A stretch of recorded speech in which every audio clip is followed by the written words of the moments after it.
semuanya, bertemu lagi bersama saya Vivi Anugrah Puspita.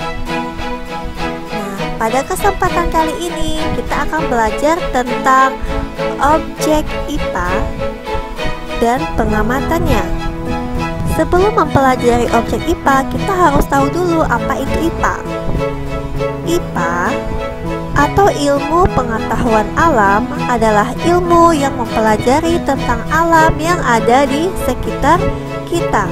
Nah, banyak sekali yang ada di sekitar kita. Ada hewan, ada tumbuhan, dan masih banyak lagi.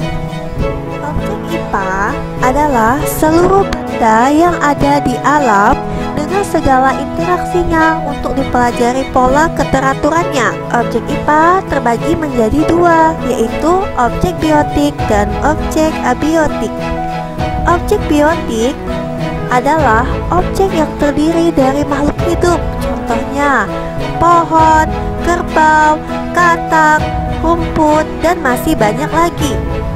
Sedangkan objek abiotik adalah objek yang terdiri dari makhluk tak hidup atau benda mati, contohnya batu, matahari, air, dan lain-lain. Nah, setelah kalian paham tentang objek IPA, kita lanjut materi metode ilmiah dalam penyelidikan IPA. Dalam penyelidikan IPA terdapat 3 tahapan. Yang pertama, tahap pengamatan. Yang kedua, tahap inferensi. Yang ketiga adalah tahap mengkomunikasikan. Pada tahap pengamatan digunakan untuk mengumpulkan data dan informasi dengan panca indera dan atau alat ukur yang sesuai. Misalnya seperti ini, sedang melakukan pengamatan. Setelah melakukan pengamatan, lanjut ke tahap inferensi, meliputi merumuskan penjelasan berdasarkan pengamatan untuk menemukan pola, hubungan, serta membuat prediksi.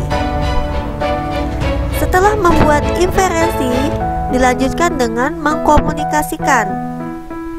Hasil dari temuan dikomunikasikan kepada teman sejawat, baik lisan maupun non-lisan dalam bentuk tabel, grafik, bagan, dan gambar yang relevan.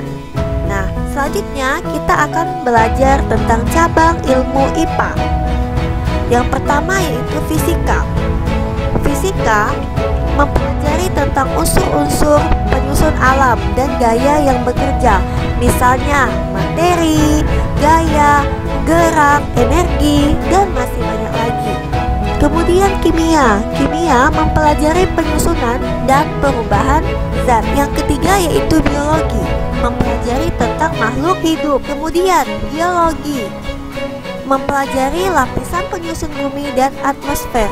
Sedangkan astronomi ini berkaitan dengan antariksa atau tata surya. Nah, kegunaan mempelajari IPA. Ada 4 kegunaan mempelajari IPA. Yang pertama yaitu memahami berbagai hal yang ada di sekitar kita. Contohnya, mengapa matahari bersinar, mengapa ada bulan, mengapa terjadi banjir. Yang kedua, kita dapat menyelesaikan masalah, bagaimana mendapatkan air bersih dari air keruh. Kemudian, berpikir logis dan kritis. Yang keempat, meningkatkan kualitas hidup. Contohnya, apakah bunga yang ditanam dapat tumbuh? Oke, seperti itu ya. Nah, bagian dari metode ilmiah yang terdiri atas pengamatan, inferensi, komunikasi. Pengamatan ini mencangkup pengukuran yang menghasilkan besaran dan satuan yang akan kita bahas pada pertemuan berikutnya. Sekian video dari saya, sampai ketemu di video berikutnya. Terima kasih.